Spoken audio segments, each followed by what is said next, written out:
Chris Billy, Huddersfield Town. The most famous goal of Chris Billy's life. Is this the moment for Lee Fowler? It is. Take your place in Division 2, Huddersfield Town. And Steve Simonson's boots now. He's missed. Steve Simonson clears the frame of the goal and collapses in a heap of tears. Huddersfield Town are promoted. Mustafa Schindler has a chance to write his name in Huddersfield Town legend. And he takes that chance!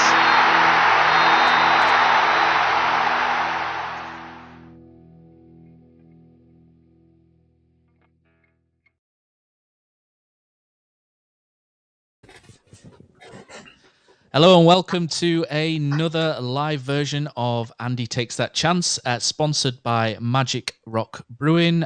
Currently at the moment, Magic Rock doing some good deals online with free delivery if you spend over £40. So go check out the magicrockbrewing.com shop online. And you may also see a nice little glass from our guest today, Chris Markham. Thank you and welcome to the Andy Takes That Chance podcast. So when it came to needing some expert analysis, we went to a former performance analyst. So welcome to the podcast. Thanks a lot, mate. Thank you. Thanks for having me. No problem. And joining today, we've got Neil, as usual, with the old shirt in the background, where we would love to roll back the days to when we were wearing that, and then even further back in time with Chris, with the Ginger Ogre, Mr. Porritt, Dan Porritt, and Brady joining us again with I think that's a scarf on the wall that looks like shaped like top. So welcome, guys. And how are we feeling after? It looks a bit like from my squinty eyes here. How are you guys doing after we've just witnessed Nottingham Forest 3, Huddersfield Town 1? Had a little bit of a mini rant in the green room. How are we doing? Mega. I had to go for a walk before coming on here just to get some fresh air. It's not looking great, is it? No. It was before lockdown. Everything looked to be going quite well. Prior to the Leeds game, we'd beaten Charlton 4-0. We're on a good little run, playing some decent football, and now all of a sudden we're staring into the League One abyss. You know, in the bottom three of the Championship, it doesn't look good. Things behind the scenes, little bits coming out which don't sound or look great, and all of a sudden it's looking tough. You know, it's not looking impossible by any stretch, is it, Neil? But it's starting to look a little bit different to what we thought it was going to look. It's not impossible by any stretch, but they don't make it easy, do they? It's the kindest thing I can say about today was better than last week, and that's about as positive as I can be. I've got to be honest. I thought obviously we got tickled by Wigan last week, a team lower than us in the league. Various bits gone off with Danny Simpson, etc. during the week. And then today, yeah, it was slightly better, but slightly better don't get you anything. And for me, first half, yeah, we're okay. Should have had a penalty, didn't get it. But no point dwelling on that. They've scored. I mean, Ogden Kinger, ball watching, balls come over, grab on. Great finish, to be fair. It's a good finish. But other than that, pretty toothless, wasn't it? You know, I'm really, really struggling to think of something positive to say. Other than that, that's it. It's another defeat, and I mean, to be fair, we probably got a penalty at the end that wasn't a penalty. I think it was a bit soft, wasn't it? Really, sympathy vote, wasn't it? Yeah, I suppose it balanced out the one we should have got earlier on. But the biggest disappointment for me is we went like for like subs. We didn't change it when he brought Chalabar and Smith Rowe on.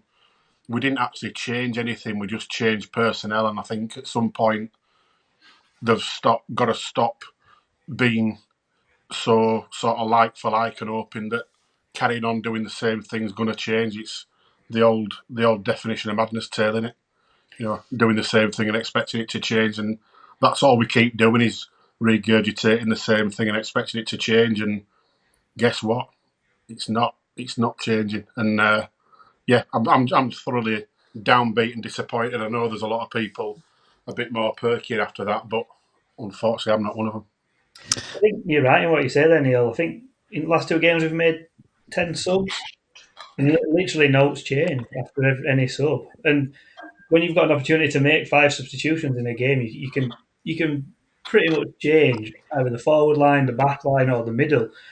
And to me, they've got to have 2 separate styles of play. Yeah. And we just don't. Like you say, we went like for like today. We went like for like against Wigan. We have a lot of ball. We move it, sort of back third, middle third, and then as soon as we get into the final third, it just seems to fall to pieces. There's no sort of plan. It's a cross into the box, or let's try to play it into Granite feet, but there doesn't seem to be any sort of directness. There were a few times today when Forest got a ball and they were almost in their defensive third, and the way that they move forward, you start thinking, why don't we do that? We're so slow, and everything has to be almost 2 or 3 touches every single time. There's no directness, and it's really worrying that we're not scoring, but we're letting a lot in. Soft goals as well. A couple of soft goals again today. You don't. If you're not scoring, don't concede. I know it sounds obvious, but if we're not playing well, stop them going in. At least get a draw out of it. But I said that to my dad today watching it. I said the biggest fear for me is that we've let 5 goals in 2 games, and neither Wigan nor Forest have had to work hard to score. No. There's been nothing where you've thought, bloody hell, they've looked good. They've took us apart with a great goal or a great bit of individual skill. It's just us being sloppy, to be honest. I think we've just been sloppy. And the centre-back pairing, for me, just don't work. It's unpopular. We all love Schindler. He'll go down in town legend, and I'm sorry to say this, I think it's time for him to move on. I think he's been part of a side that's really, really struggled for the best part of 2.5 years, and I think it's weighed heavily on him. I think he's taking it personally, and I think for his own sanity, etc., I think he needs to move on and have a fresh start and be remembered for being the player that he was. That won't be popular with a lot of people, but that's my opinion. No, I think you're right, Neil. Like, I know he's had a couple of terrible games this season, and I think we've talked about it before on the pod, but like, just losing so many games last season, it's had such a bad effect on everyone. And I'm trying to think of a game where we were 1-0 down and we looked like we're going to come back into it. I mean, I do agree with you. I think we played a lot better today than we did against Wigan, but you're 1-0 down. Arguably, I'd say we didn't really look like troubling them, but I don't think Forest, apart from hitting the post, made many chances. But then just to conceive such a soft goal, like straight after the restart in the second half, and then like you say, it's just a training game. Like, it's just so easy for Forest. It's an exercise. Yeah, just that second goal were ridiculous. If you watch it back, we took the kick off. I think the ball went back to Lewis O'Brien, and he just booed it down left wing. And it reminded me of old Boothie kick. We used to joke out it's Boothie kick off. You remember when he used to set off about 5 minutes before the ball was played to try and get an header? And I'm sure it was Lewis O'Brien, and it went straight out. It was just such a bit like, I think that's the thing that will be bothering them today, will be, like you've all mentioned, really, it was better than last week first half, and 0-0 at half time, should have had a pen at 0-0, was probably about a fair result. Like you said, I thought we set up okay. Obviously, we tried to stop Watson getting on it, try to obviously show them wide, protect the middle, and it all worked. But the basics of cost, like the first goal is a second phase set piece. It's not something about it. It's not something they planned in the game plan. And then the second goal, actually, like you say, from the kickoff, but it was our throw-in. And 10 seconds later, it's in the back of our net. Now that's something it's like I said, it's the basics, and that obviously it's not like you said that they're taking us apart. It's just those crucial moments, like throwing it in field straight after half time, trying to, when you're not set up, and obviously then that leads to everyone behind being disorganised. Schindler gets drawn out, and it looks bad on him. But if you go back, you have a throw in just after half time, and 10 seconds later it's in your net. Those are the things that will really. It's right, and you've got at that point in game, you're coming out 1-0 down. Game's there, it's all to play for. And we've absolutely killed ourselves. And you've just got from 1-0 down away at a team that's chasing playoffs. Whether there's 25,000 in Graft or 25, you've got to play your way into that game. You've got to get a foothold in it and make it difficult for them. And I think that's something it's a that's tough one again, isn't it? Apportion any blame to, like, they've obviously come out and wanted to start brightly, which, is not a bad thing to want to start to do. It's just maybe a hasty decision from I think it was Dehaney that took the throw in. So it's just that little bit of experience and thinking, right, just hold it here, we'll get set. Even if we work it down the line a bit, it's not what everybody wants to do. Obviously you want to play, but just like you say, it's managing the game, isn't it? And it's just understanding. And then obviously another set piece, it's 3-0, it looks terrible. And then obviously when it goes 2-0, obviously we look stretched, and you've got to try and change and be a bit more adventurous. And they could have had 5, couldn't they, near the end? Yeah, absolutely. I think the worry for me watching that again was you look round that team, and we are, in one hell of a relegation scrap. There's no two ways about it. We have been pretty much all season. We're now in the bottom 3. We're in severe danger of going down again. And I look across all that pitch today, and we've used 16 players, and I can't see anybody, and we need at least 5 or 6 of these, and I can't see one person who's really going to take that game by its scruff at neck and drive everybody and take everybody on with them. Follow me, I'll lead you. And we all look, they look timid. We look timid as a side, and we look easy to play against. And there don't look enough desire in there for me. And that's you can't give somebody desire. They've got to have that.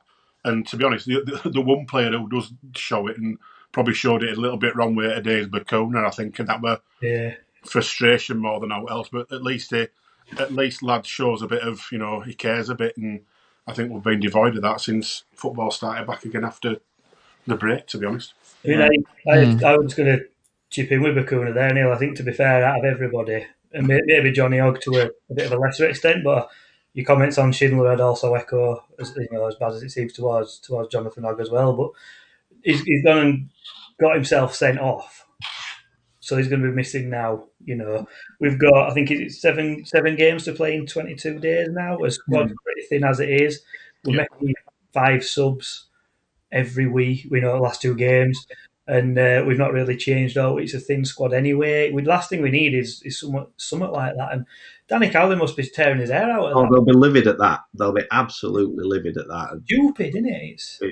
They didn't look at him, did he, when he went off? No, I'm not surprised. No. I mean, I looked and thought, obviously, and I know you've said the like-for-like subs, but I actually thought when you bring in Smith Rowe and Bacuna on, they're players that have shown this season that they can create some out of nothing.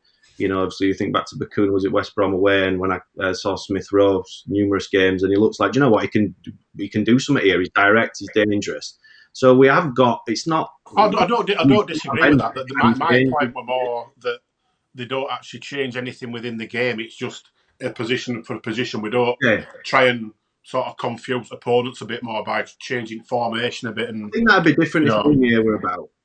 Yeah, I mean, Rooney is a different option up front, and he can play. It gives you the opportunity to play a bit differently. And obviously that is something that I'm sure they wish they could have him back. But yeah, absolutely, it's this struggle, like you've all mentioned as well, the struggle to create something, and people, you can use the word toothless, whatever, and it's not something that, as I saw something the other day. I think it was a tweet from someone. Ever since we got back into the Championship, we've had a negative goal difference every year, and obviously that goes back to times that I were working at the club and.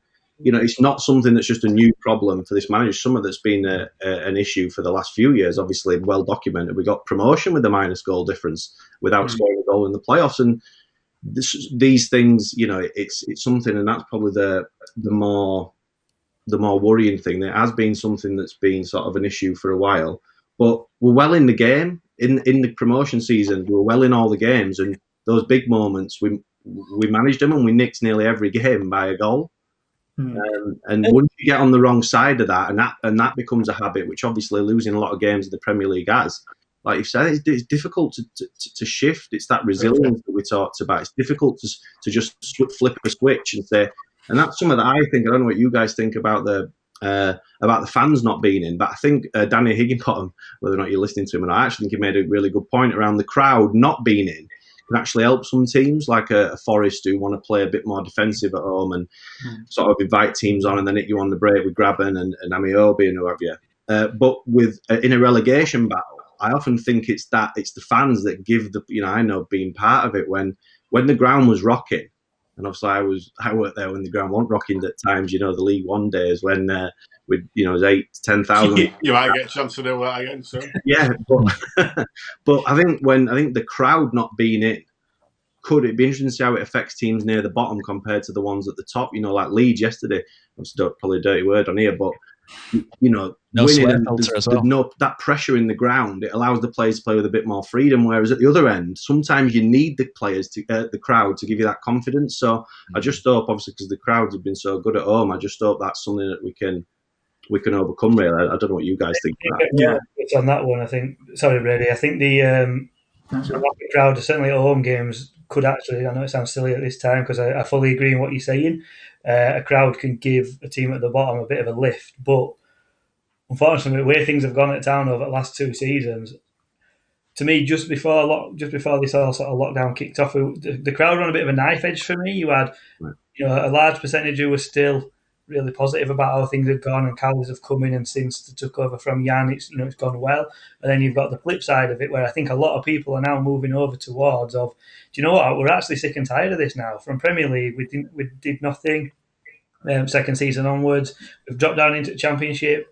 I'll admit myself, I thought we'd be pushing top 10. At the very least, we've had yet another season where we're battling relegation, and I think if the crowd were actually there for next home game and we did go one behind, I think it could get a bit, or it would get a little bit toxic. So I think I agree with what you're saying. If the crowd's a positive mentality for players down the bottom, and we're all in it together and we're scrapping for every ball, and people are kicking others people up in air and giving them bollockings for not doing what they should be doing. But to me, the general apathy that I see on pitch from Saturday and today, fans won't stand for that, and I think we're getting to a point now where a lot of fans are there's people in this chat that have been going and for many years, and we're not bothered. It's almost like we're not bothered anymore because we've had it for that long.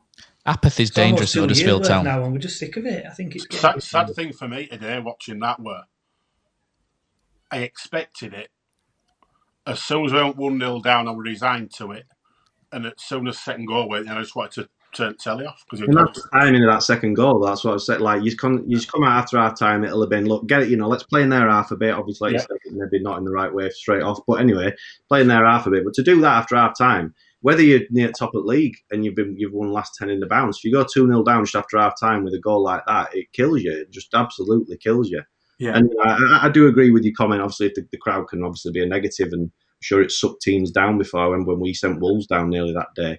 It was the same for them. But sometimes I think whenever it's been at Town, it's been, do you know what? It gets to the last 5 games, whether you like what's going on or not, you don't want to see him go down. It sharpens everybody's mind, and you're just right. No, come on, everyone get behind. And even if it is a bit of aggression, even if it is a bit of negativity, it can just sort of give you a wake up and improve performance a bit. And I think obviously, as you've seen, it's certain teams it's going to help, and for others it's going to hinder. So it's like a new season. It just seem a bit spineless, and I do think if I hate to say it, but obviously the Town are my team and I love them, but at the moment I don't really warm to any players. I'm just like, do you know what? If you're not going to be bothered, why should I? And as you know, when members at Council Loyalty, we're there to sort of create that atmosphere and stuff like that. But at the minute, it's just like it looks like nobody's going to be there next year. I don't know if some players already know they're leaving, some players know they're not getting a contract. It just seems at the minute that everything about the place is just they're just so low. Yeah. Everything's so low. The behind the scenes, we had all that last week where, Phil going onto Twitter, then we had all Danny Simpson thing, and Cowley's trying to keep it as positive as he can. We look good on grass in training and all that. They're all little sound bites. And can I throw something in here that might be totally controversial? The grenade. Yeah, I'll chuck it in, and we'll see, but it might get a bit of chat back across Twitter and stuff later on, but are these managers the ones that are going to keep us up? The Cowleys. Well, if we look at some of the comments coming through, we'll bring some of the fans in at the side now. So sorry, my laptop shut down, and I forgot to re-click and join the chat because this is a new system. So offer of the week has been won by me. So my laptop's obviously auditioning for a part in our back four. So there we go. But looking at some of the comments that we've got, some of them, I'm not going to read out any of the abusive ones or anything, but a couple are starting to question the Won't be many Cowleys. left, will there? Well, the Cowleys for me in January got a lot of what they wanted in, and my criticism since then is that we've not seen a style of play come through. It always seems to be see what happens first 10, 15 minutes and then respond and react. Yeah, today I didn't think they did that. I thought they came with a clear game plan. I thought the 4-2-3-1. O'Brien played on the left-hand side to nullify Matty Cash. I thought that was a good move. And then they were very narrow. Town were very narrow. We got done by the diagonal a couple of times because we really narrowed into certain areas to try and pen them in and try and give them less space and tried to squeeze them. And I thought the game plan today was pretty good. It's just individual errors that have cost us. Andy King, 2 minutes before, 90 seconds before Forest scored, I sent a message to Stephen Chicken on WhatsApp, and it was just a little joke, and it says Andy King looks like he needs an oxygen tank on the pitch because he was gasping. And then the ball comes across, and he looks tired, and he's got underneath it and made an error. The Cowleys for me, not really at fault today. I thought the plan was pretty good. I've been a little bit critical of their sort of lack of ethos, if you like. I think they're very reactive. They react to what's going on the field, which is fine. But sometimes we look like we start and we don't really have a direction at the start. We just look like we're going to feel things out. So answer the question then. Well, it depends on a number of factors. I think they will, but I think there's 2 or 3 clubs down there who are in a similar boat to us, and really it's just about whoever keeps the calm. And I think the Cowleys are relatively calm. I've not seen what they've said after the game. They were a bit down last week. Well, Danny was last week. I think the biggest telling point for me now will be Birmingham Wednesday away. And that's going to be the first game since we come back where we're playing a team that's got no to play for. Yeah. So these are the games that you'd hope that we go into that bang, bang, bang. Yeah. All of it pitch. And that's where the first 10, 15 minutes is crucial. Yeah. So we need to go at them those first 10, 15. Do they want to go into a 50-50 when they're off on holiday in 3 weeks' time? They're already safe. They're going to be stopping in this league for next year. That's where Town players have got to be all over that pitch, man for man, all over them like a rash. And if we don't show that fight and tempo from first minute on Wednesday, that's when the real worry will set in for me. Yeah. Those are the games, aren't they? So we'll bring you guys in, but Sheffield Wednesday, Reading, Birmingham, those are the 3 games you look at and you think at that point, and maybe even West Brom, second to Millwall, last 2 games, maybe the top 6 and top 2 settled. And those are the games where we've really got to. We can't have a day off like last week. I don't think we've had a day off today. I think we've just been undone by individual errors and a failure to respond after them. But for me, the Cowleys, can they get us out of this? Yes. Will they? Let's see. How about you guys? Brady, how about you? I do agree with you, Matt. I think basic errors in this game. Obviously, we talked about the second goal, but the thing for me was, Joe Lolly at the start. I was a bit worried. He got behind Toffolo early on quite a lot. He's coming in for some stickies, Toffolo, on the live chat. English Hadda Janai, I think I've seen somebody call him, which I don't think that's fair. A bit ash. Yeah, I think he's put in some good performances, but I don't think he's played well today. But like you say, it's just basic errors. I think that's the real concern. And I suppose to talk about Neil's question, is that down to the management? I think it's a bit unfair. I mean, if it keeps happening, then yes, you could say the management are responsible. But I think, again, talking to some other people who aren't Town fans, we have been playing catch up most of the season. We had 1 point after 8 games, and it's just been trying to stay up. And I agree. I mean, we talked about it on the pod on Friday, Matt, that Forest one. I've not really seen a style from the Cowleys, but I think it is because of the situation we're in. It's all reactive, and Sam Dixon said they don't really have a plan B, but I think it's plan A, which is which I think they've got plan B, C, D, E, F, G, H, I. I think they've got loads of reactive different things to react to. And I think they're very clever, both of them, but it's that initial first 10, 15 minutes, like Neil says, you want to see something, you want to go at teams, you want to press, you want to get in the face, and you want to cause difficulties, and we don't see that enough. How I look at it is, you go into this. We've got, before Wigan game, with 9 games left, and for me, the best way to look at that is you're going into the last 9 games and you're top of the bottom 6 or 7, and your aim then is to win that last 9 games, because it's like a mini tournament season almost, because they're all so close together.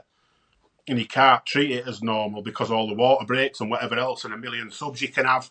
So it's a completely different ball game to first 36, 37 games. So you go into that's 9. You're 6th, 7th from bottom, but you see yourself as top of that group. And for me, you've got to treat it completely differently and go into these games not with your old style and try to play through the thirds and keep hold at ball. I think you've got to get at people and really get amongst people and treat them all like a cup tie, because that's what it is.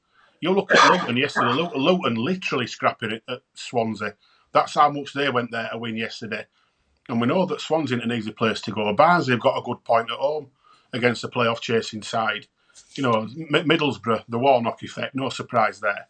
So I think Town have maybe gone into this a little bit sort of naively in it's a tag on from rest of the season, whereas I'd have seen it as a 9-game mini tournament season and try and keep your head above the water when you're top of the 7, if you like. But I'd say, like, agreeing with what's just been said in terms, I thought today it was a little bit different. I thought, you know, when you're saying obviously and there was space behind Toffolo for definite, but I think that was part of the plan. Let's push the fullbacks high. Let's see if we can assert our dominance on the game and make them drop in. Obviously, that comes with a risk because they've got quick wingers who are skillful and can take them up the pitch. So I think the decision to play O'Brien on the left to fill in at times when Toffolo did go past him, it was quite a forward thinking. It wasn't a reactive plan. I thought that was something they actually tried to show a bit of, you know, some positivity compared to last week and go on the front foot. Like I said, it was 0-0 game up to half time, potentially with the penalty. And I'm not trying to sound too positive. I understand the situation, but if that penalty goes in, you've got something to cling on to. The whole game looked different, and the big moments is what I'm saying. These big moments are the ones that you will determine whether you go up or down, and it's not those little sort of, you know, trying to show the positivity. I thought was a good thing at the beginning, but I keep saying it. But to concede that goal, second phase set piece, it's basics. You know, don't lose one of the top strikers in the league when the ball goes out of the box from the set piece, and then the second one is a throw in inside. It's just the basics. And I agree with what you're saying, Chris. A lot what you're saying makes complete sense. But for me, when you're a minute into the second half, you've lost that second goal, and that's where, for me, off at bench, they need to see something different rather than just try to recycle the same thing, because you're 2-0 down, and you know we're in a mess. We're in a mess, and I think at that point, that's when you've got to start changing the formation, do something a little bit different. They've had time to work on it, and now, because of how the games are falling, they're not going to have time to work on much other. So I'm pretty much expect it to be what it is through till end of the season now, because that's what they all know. But up until this point, they've had, you know, sort of 5, 6, 7 weeks to work on having something different to offer.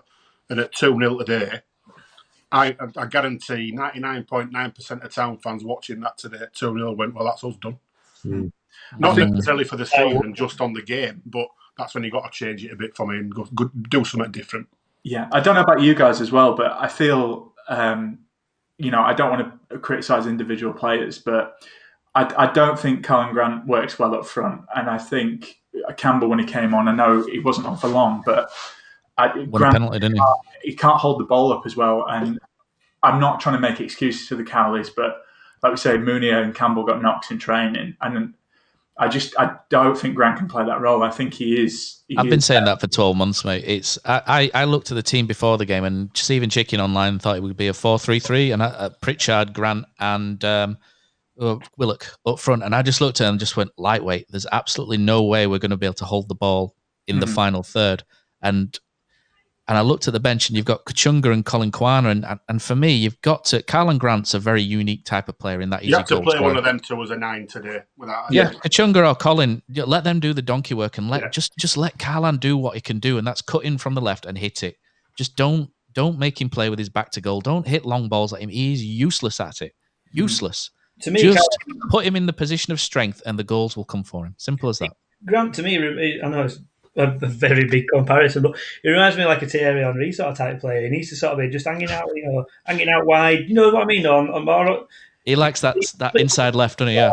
Yeah, cutting inside, and scored a few goals like that. Yeah, all right. Granted, Mounier can't play, so we can't have that that big man up front. But you don't bang 80-yard balls to Thierry Henry, though, do you? Well, no, you don't. That's the thing. But that's the thing. That's what we're doing with Grant. Today we're hitting long balls to him. It's just not a good idea. Like you say, you might as well, when it goes 2-0 down. I've said this many a time before. You'd usually wait till a little bit later on in game, but at 2-0, do you just put Collin and Campbell up and just basically bypass the midfield and you just whack it long into their area?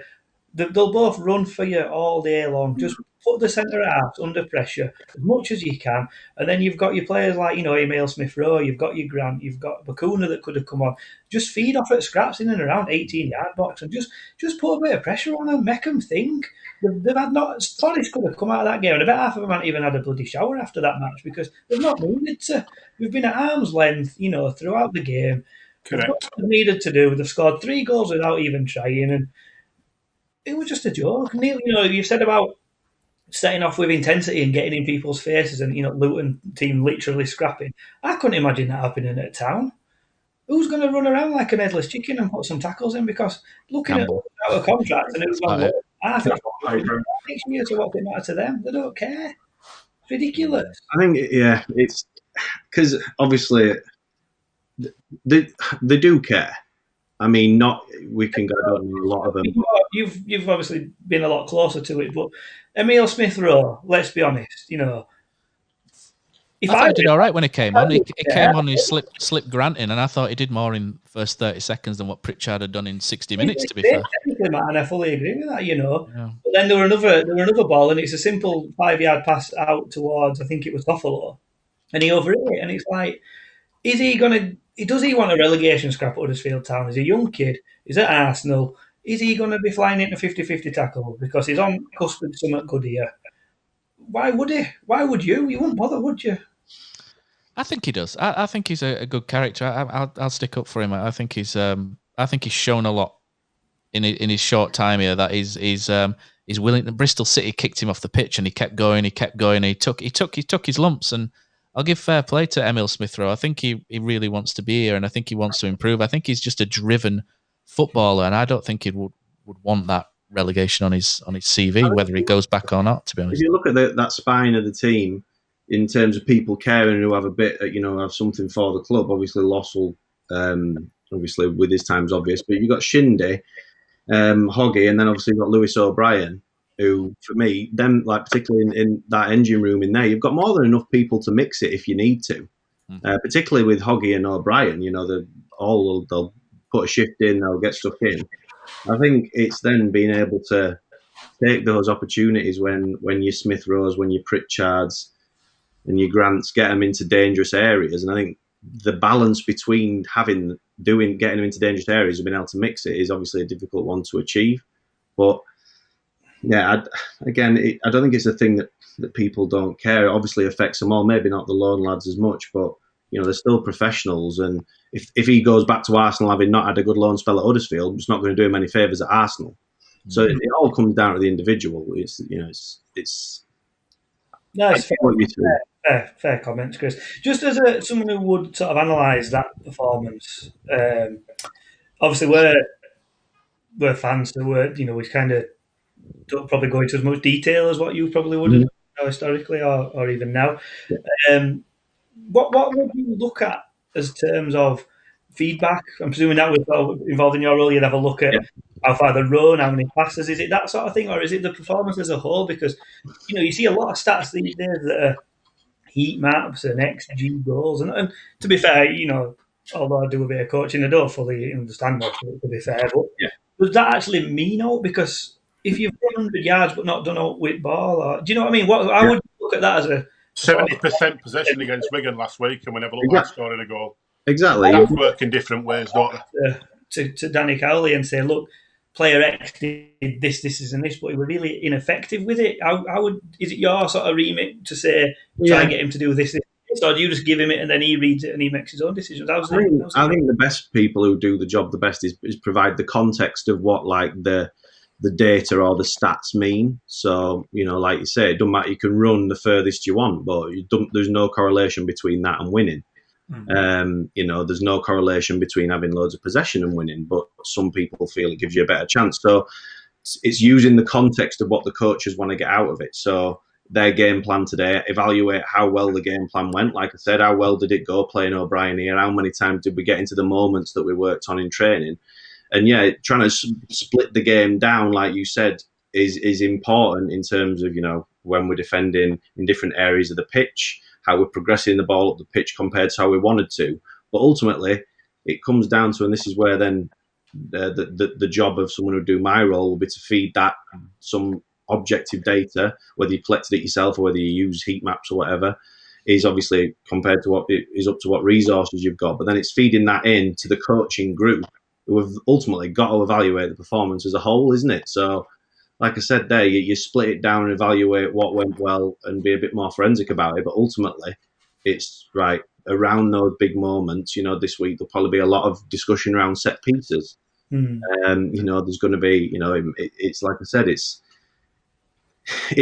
a tricky one because at the minute you've really got to judge and this is what the challenge will be for obviously the coaching team is, although you break the game down into all those areas, it's at the minute it's the psychology and it's the turning that round as opposed, like we've said, lost a lot of games recently, and that's the one where to try and when you go 2-0 down and concede a goal just like that, it knocks the stuffing out of you at the best of times. For me, you can analyse that performance all you want. And I think you analyse the first half, and then when you go 2-0 down effectively just after half time, the game is very different to what you set out it to be anyway. So they'll have to do both, really. I actually thought we did all right up until that first drink break, to be fair. First 5 minutes, all right, yeah, they got in a few times and the post and stuff, but we seemed to get a lot of ball. We had a lot of joy down our left, which we're tough luck getting forward, which obviously, as you've mentioned, part of the game plan. We just sort of maybe lacked maybe bodies in the box to get on end of those crosses, and I think that's been the thing, hasn't it, for 4 or 5 years. Yeah, obviously in with taking out the promotion season, but I think, like you said, they'll look to build on the positives because that's all you can do at this moment in time. Obviously, us sat here, not sat on that bus on the way back. It's our time to have a rant in it. We had a joke before. It's our it's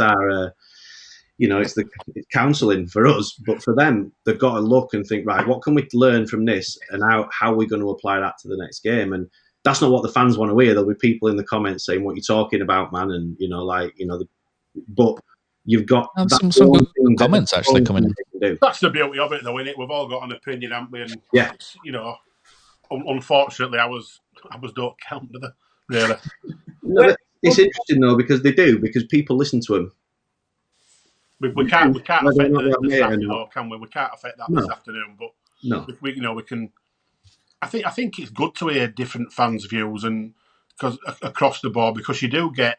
I mean, just going on Twitter straight after the game, you've got from doomed to relegation to after seeing that I can see us getting out of this no problem, and that just shows you the complete vast array of opinions on just watching one game, which is pretty nuts, really.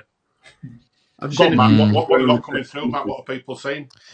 Well, I'm just, I had a good, there's Ben HB's putting some good comments in, so thanks, Ben, for doing that. I am reading them as they're coming through. One thing that was picked up a little earlier on is that Birmingham have been allowed 3 players back from loan. So these are players out on loan, and the Football League have said it's okay to bring these players back, and if you have injuries or you can prove that you need them, you can play them. And Huddersfield have asked for Karoma, Ryan Schofield, and Romani Edmonds-Green to be able to play, and obviously losing Danny Simpson. This week, haven't they? Yep, and all been rejected apparently from the Football League. So the Football League have given the thumbs up to Birmingham and said you can bring your players back and play them, but Huddersfield Town cannot. It feels a little bit like Andrew Strauss at the cricket again, if anybody remembers the cricket. And Poz has dropped off in disgust. There we go. Yeah. He's driving down to the headquarters now, isn't he, to knock on the door.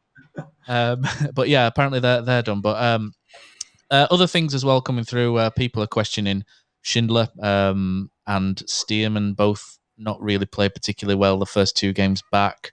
How about you guys? Stankovic has come on, and Stankovic has done okay. Passing out from the bank, Stankovic is an excellent player, to be fair. His distribution's superb, but sort of strength-wise, he's not the best, really. But would you guys look at maybe switching it up, or do you think you need to try and keep that back 4 as solid as possible. And Toffolo obviously is getting a little bit of stick, but we don't really have many options there apart from young Jaden. It's a tough one, isn't it? Because he's out of contract, isn't he? Stankovic. We've got an option, haven't we? We've got a 12-month option. I don't think he gets a say. I think it's a club option. I think the club can just press a button and that's it. Or send in the paperwork and it's done. So, but obviously, I don't think they would do that if he didn't want to stay. I think there's an argument because Toffolo is a lot better going forward than he's defending. And I go back three, playing all three at centre backs and playing Toffolo as a left-sided of the five. And that obviously Grant then has a bit more help, doesn't he? If you're going for your 3-5-2. Yeah, I'd love to see Steve Mounier back in the team. For me, Steve Mounier, everyone knows I'm a Steve Mounier fan. He's a big miss. I don't think the Cowleys use him correctly. I think he's got a lot more to offer than what Danny Cowley. I've said this before that Danny Cowley thinks he has. I think Steve Mounier can run the channels if you ask him to. I think he can. He's probably not used to getting knocked about in the Championship, playing in the European leagues. But showed it in a spell, though, didn't he? Just before, just before around Christmas. Yeah, just after Christmas. I think Mounier is a big miss, and he's got a quad muscle injury at the minute, I think. So I'm hoping Steve Mounier is back as soon as possible. I remember him scoring at Birmingham in the FA Cup where Tommins had a good game. But can anyone remember who crossed the ball for Mounier's header at Birmingham? Probably the only decent thing he did in the Town shirt. Dear Harvey? Scott Malone. Scott Malone, believe it or not. The thing Scott Malone did was go down song in that City game. Oh, when he could have sealed it against Man City. And he won the free kick later on at Chelsea. Yeah, he did. Come on, Matt, keep up. You missed some ones out here. Some cracking contributions, yeah. The song, it's all about the song. I love that song. I used to just sit there just humming away, while they were singing it. A great song. But yeah, so we'll move on to the Danny Simpson saga. So just to try and you guys correct me if I'm wrong on what I say here. So just to put people in the picture as to what happened, by all accounts, reading the official story, what happened was all of the players decided that they would. So at the end of your contract, I believe you get like a 1 month severance pay, which so if your contract expires on the 30th of June, you get paid to the 30th of July. So I believe that all of the players agreed that they would not get an extra month's severance pay. So everything expired on the 30th of July. They all agreed to that. And then Danny Simpson went back and U-turned and he said, no, I won't pay until the end of August. He spoke to Lee Bromby, as he said on Terrier Talk. Lee Bromby sort of initially said okay, and then went back on Saturday morning saying, actually, no, with staff furloughed. Other players saying that they are happy to forfeit that month if you like, then we're not in a position to be able to do that. So that seems to what happened. Danny Simpson then took to social media, thanking the Huddersfield fans and having a bit of a stab at the club, if you like. So what do you guys make of that? Because to me, it seems that if we weren't in the bottom, sort of bottom five, then this situation would probably be a little bit of a speck, if you like, and everyone will just shrug it off. But I think it's maybe amplified because of the position that we've found ourselves in. What do you guys think? I think it's just not been handled well. I think that's what you can say. I mean, I think it's somewhere in between what Danny Simpson's saying and what Lee Bromby's saying. But if he was told just before the game, no wonder he didn't put in a good performance. We've talked about it on the pod before.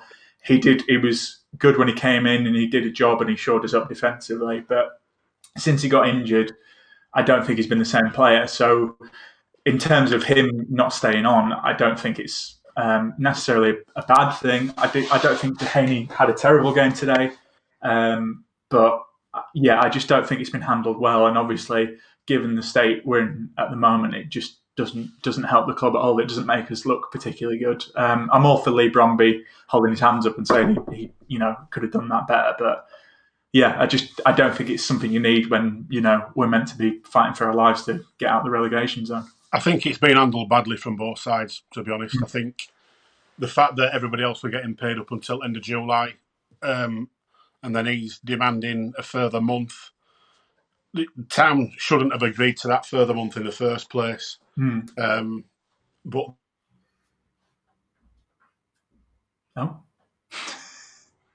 the one bites the dust. Everyone's leaving, Chris. I think. Yeah. Oh, is there? He's back, but he's no sound. I think it's just to take over. Then I mean, it's so difficult again without what gets out in the media and what obviously both sides have said is probably still, like you say, still not the truth. The truth's probably somewhere in the middle. So I don't really want to comment on that. I'm just trying to make the point of it's such a difficult situation at the minute. It's unprecedented. You know, this no one could have seen it. No one's worked in this situation before. Talking about extra months and players who are out of contract. When do you tell them? You know, normally, you know, players are going to need to know because the shortened gap between the next two, obviously between the next season starting, the players themselves, trying to speak of this from someone who's obviously been around the players a lot, they feel like they need that security. If their contract's up at the end of the season, they'll be asking now, what you're thinking, what's happening. I need time to get fixed between now. There's going to be so many players out of contract and obviously the money situation. They'll be really worried about that. So they'll be sort of pushing that, whereas previously, normal situation, we end up sort of, you find that the season finishes, then you find out, so you don't get into this situation of, right, am I going to carry on playing? If you're out of contract, and, you know, Danny Simpson may be a different case, but there's loads of other players who, if you're out of contract, are you going to continue to play? Risk getting a season-ending injury out for 12 months. No club's going to take you then. And Huddersfield aren't going to give you another contract out of sympathy. So it does become more like a business then from all concerned. And I think that's why it's difficult to really criticise people too much for how they've maybe acted and reacted to it. I'm sure everyone wishes they'd have done it better, but it's just such a difficult situation in unprecedented times. Like it must be carnage. I think the thing is as well, like we brought him in because we needed him desperately as well, and like you say, it's, you know, we've just had a pandemic and football's been suspended for 3 months. So I do agree with you. I think people would, you know, be as concerned about it. I just think it's one of them, isn't it, where it's just another thing that's not been handled well going on with everything, and it doesn't look great. But it's the same as if the results on the pitch are fine, nobody talks about it. Yeah, exactly. 100%. It's the results on the pitch that determine everything that happens at a football club. Simple as that. And when we've been on, you know, we had obviously, I think, and this is nothing to do with me, but in terms of every season I was there, the league position went up, which is obviously the Dean Hoyle effect. Yeah, you get to the point and you reach the crescendo and that's it. And it was the promised land. Now, obviously, there's a lull in there. There's a malaise around, and yeah, I think those ones are the most difficult to shake off, unfortunately. But I think we were chatting sort of offline, me and Neil last night, and you look at how we are now. If you move back 10 years, you know, if we do go down this season, say 10 seasons ago, we were around about where we were now. Would you swap the last 10 years to go up and all the way back, or would you rather just stayed as you were for 10 years? Obviously, most of the people would. You'd swap, wouldn't you? Because that's what it's all about. With the you'd take it all. Of course you would. I think the thing that's annoying most people is, or certainly people who I know that watch Town, is once you get to that stage, you want to stay at that stage, don't you? You know, you want to be there for as long as you can, and you know, you can analyse it and say we should have done this, we should have done that, we should have done other. Dean Hall should have done this, the club should have done this, and you know, every single person will have, you know, a different view. And I still look back and sometimes I think, did it all happen a little bit too quickly? You know, when we got to the Premier League, the infrastructure at the club probably not as it should be. The people that were in charge of certain, you know, different departments probably not as experienced as they might have needed to be. Hoyle, as a sort of overarching, you know, chairman of everything, probably wanted to keep those people there because he had a bit of loyalty to him. He wanted to stay in as involved as he can. And once you get to that stage and you fall back from that, that's why I think people are so frustrated. It's not so much that we're moving down leagues. It's probably the chance that we had the chance to be something more than what we've ever been, and we've blown it. I think a lot of the frustration is that, and it's now aimed at the people that are there at the club now because they're just there. So you can't start having a pop at people who are no longer there. It's like so I said to you last night, Danny. The club, innit?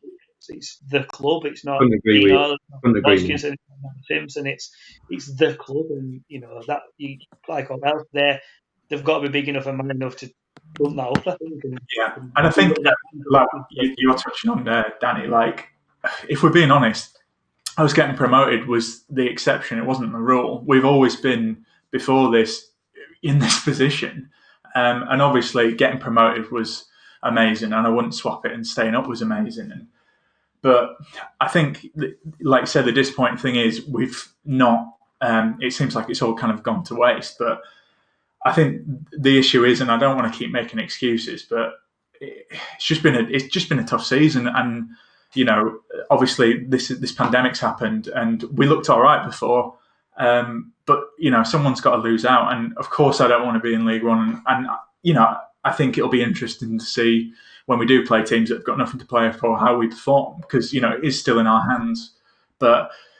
Yeah, I suppose it is disappointing because you want to progress, don't you, as a club? And I think there has. I'm not saying the club have done everything right because they haven't. But I think there has been circumstances that has made it far more difficult to kind of throw some balance in there. I couldn't agree more with the point, really, that is that the chance to be something more is what hurts massively. But I think there's two sort of. Talking about 10 years ago and now, there's two sort of splits for me in terms of those fans who have got the apathy at the minute, which obviously going to be most of them. There's the ones who have been to all the grounds and, looking at the websites, all the grounds we've all been to. I was the same, fan before I even got involved. They're the ones that probably say have the balanced view like you. It's the ones who, when we went from having 10,000 a week to 19,000 a week, and then in the Premier League it's sold out, what's those ones that don't have that previous, they haven't been here and home and away, all the league ones, they don't have that deeper connection, so they're the ones that are probably, I'm guessing, shouting a bit more at like you say, at your Hodgkinsons or whoever, and probably not balanced in where they see the club. I think the fans, like everyone on this call now, who sees it for what it is, understand, and let's have it right. Like, if we stay up, we've got a great chance to stay up still. Look at the games and look at the players that we've got. There's more than enough to keep us up. It's obviously if we do, you've got, we then solidify and maintain this league. This league's the best league to be in for me. Having worked in it for so long, obviously the Premier League's brilliant, but where were we ever going to get to in the Premier League? I've said this for years about teams. Obviously, you want to better yourself and get an infrastructure, and you have to build slowly and try and do a Burnley and survive in there. But Burnley, teams Stoke, we're near in there, buzzing to finish 10th.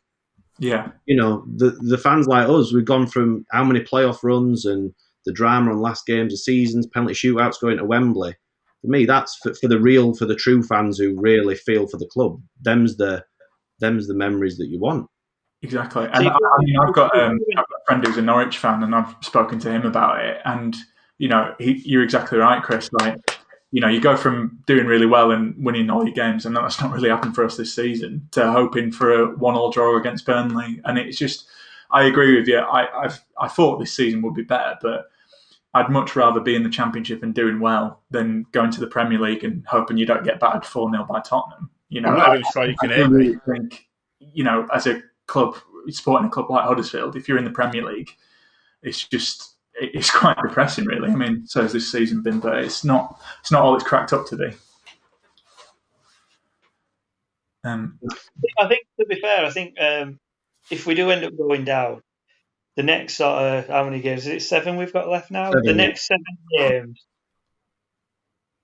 I know it's one of those, and obviously you need to get the points on the board. But personally speaking, if we go into these next 7 games and we fight and fight and fight and end up going down, as a fan, you say, fair enough. We tried our best.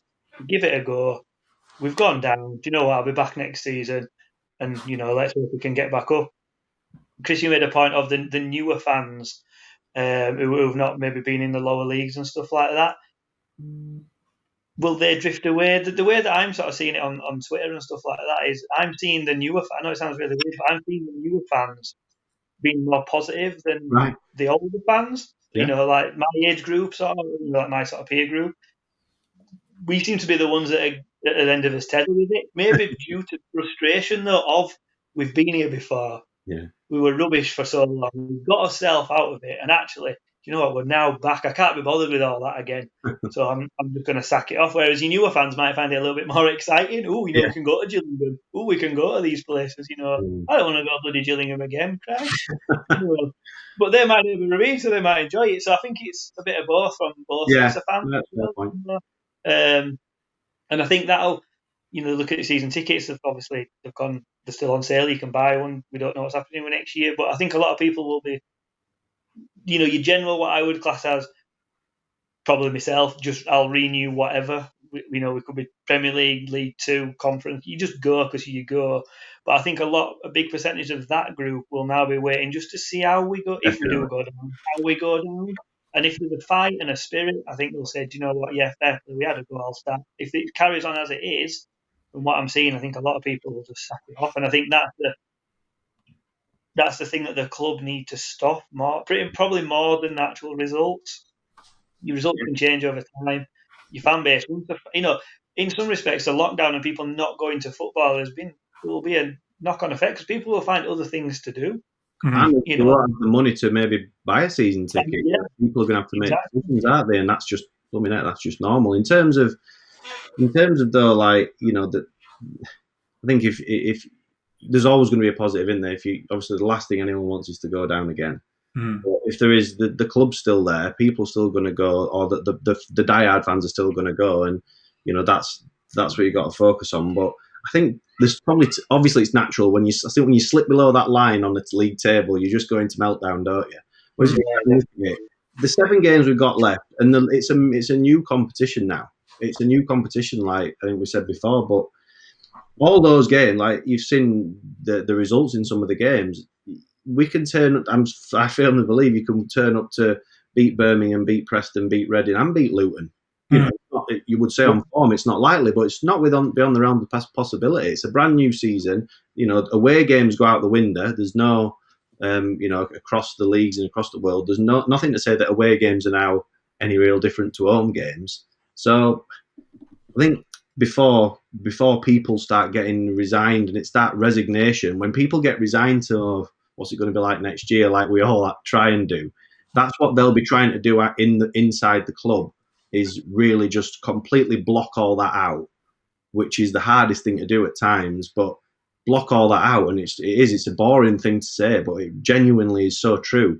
You can always, no matter what happens, you can always win the next game. And I think at the moment, in the current climate, it's never been as true as it is now. Yeah, I think just reading some of the comments, it seems like I'm doing admin soon as Matt and Neil are struggling to get in. One for you two lads, from Joshua Capewell. He said, do you think that part of the problem is half the squad are out of contract and 6 are on loans, meaning all will be leaving at the end of the season and they don't have to fight in them? I suppose we did touch on that a little bit, but Matt's back in. Hi mate, I'm good. It's my laptop. It's this streaming thing's quite intensive, and I'm using a laptop which keeps overheating and shutting down. So apologies to anybody if you're getting any issues. Next time I'll do it on my upstairs PC. It's a lot better, shall we say? Put your PayPal on, man. People can donate. Patreon. Oh, Brady's OnlyFans, as we talked about before. Yeah, I'm never telling you about that again. I mean, the thing I have to say, guys, I mean, obviously we've got it all out of that system, but I suppose the positives, and trying to think of the positives, is Grant scored, and we've got another game coming up straight away. The game's coming thick and fast, so at least we can, they'll have to perform, and it was better than Wigan. It still wasn't great, but it was an improvement. And like you say, Chris, if we win against Preston or Reading, or things will look up. But it's still in our hands. I think that's the thing. It's still in our hands. So yeah, it's the hope that kills you, isn't it? Yeah. To be fair though, if you never actually went. If everyone else is like me after Wigan, but we're never winning again, we're relegated, and then by Tuesday you're thinking, you know what, we could maybe sneak something for it. And then I'm sitting down with 10 minutes before the match with my 2 boys, and they're saying, "What score do you think it will be?" And looking forward to today as well. This way, yeah. My dad's like that, and he's been going for 60 years. Painful. You've got to think we've got a chance. Otherwise, you might as well just. Well, otherwise, what's the point in it? Yeah, you got to have some.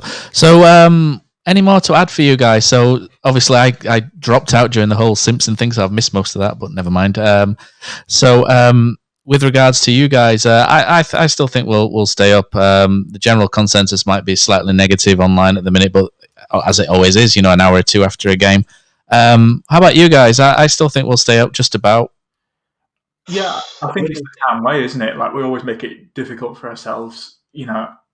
I do think there's 3 teams worse than us. I know you don't want to rely on that, but I obviously gonna have to. Yeah. Got a draw, but Stoke as well. They don't seem to be pulling away. I think obviously Luton won. We've got to play them, and I wonder if it is a bit too far for Barnsley and Luton. I think, yeah, I feel we'll be all right. We'll just make it difficult for ourselves because we always do. I'm going to have to take other stance, I'm afraid. Negative. I know, and despite what I have just said, because I will go into Wednesday night thinking we can win, because you just go into that mode, don't you? But if I'm thinking with my head, I just think those last 2 performances, we were better today. We still won great. There seems to be a lot going on behind the scenes at club. I don't know. I just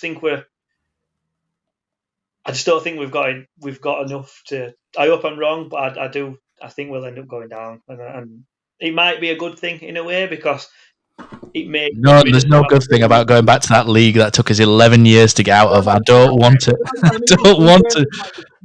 You'll have to drag me back there, kicking and screaming. I think it might be, like the personnel that we've got. You might lose a couple of players that you might actually keep in Championship that you might not actually want. Do you know what I mean? Does that make sense? Yeah, I think there's another a big wage reduction. I think it's about 40%, isn't it, that the wages drop. So, technically, I think we'd lose. I think I worked it out. I can't remember how I worked it out, but it was like 8 million quid we lose in TV money going down, and then but on the wage bill we'd probably save about 12. So, in financial terms, it's. I think what happens with the players that are out of contract is, and obviously they can't do that until they decide. But yeah, unfortunately, I think speak to me in 2 games' time when we've won 2. And I'll be saying we can make it 10 again. You'll be that way. You'll be calculating top 6, aren't you? Unfortunately, I don't think we've got enough. From what I've seen in the last 2 games, I think we'll end up going down. Unfortunately. Well, I'll flip flop again because I think they'll stay up.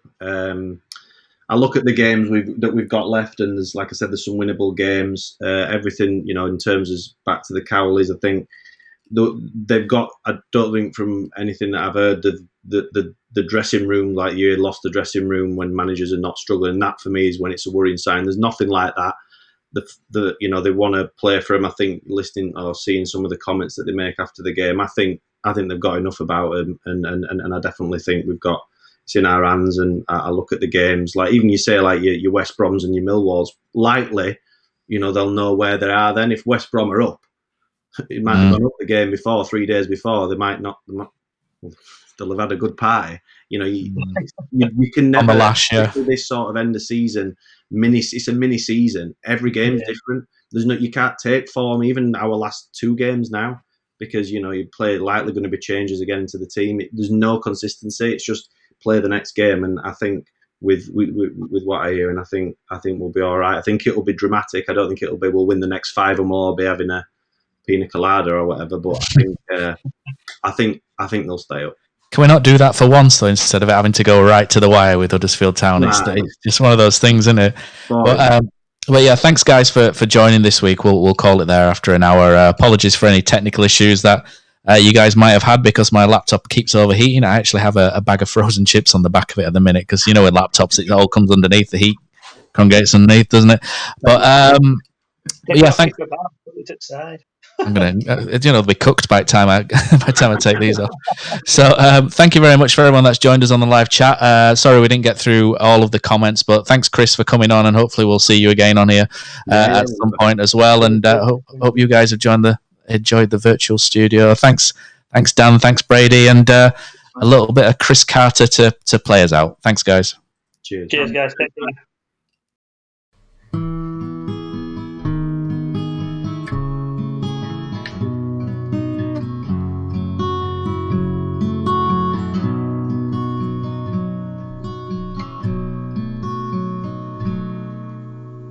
There's a team that is dear to its followers. The colours are bright blue and white. They're a team of renown, and they're the pride of the town. And the game of football is their delight. And all the while upon the field of play, thousands loudly cheer them on the way. Often you can hear them say, who can beat the town today? And then the bells will ring so merrily, and every goal shall be a memory. So town, play up and bring that cup back to Huddersfield. So town, play up and bring the cup back to Huddersfield.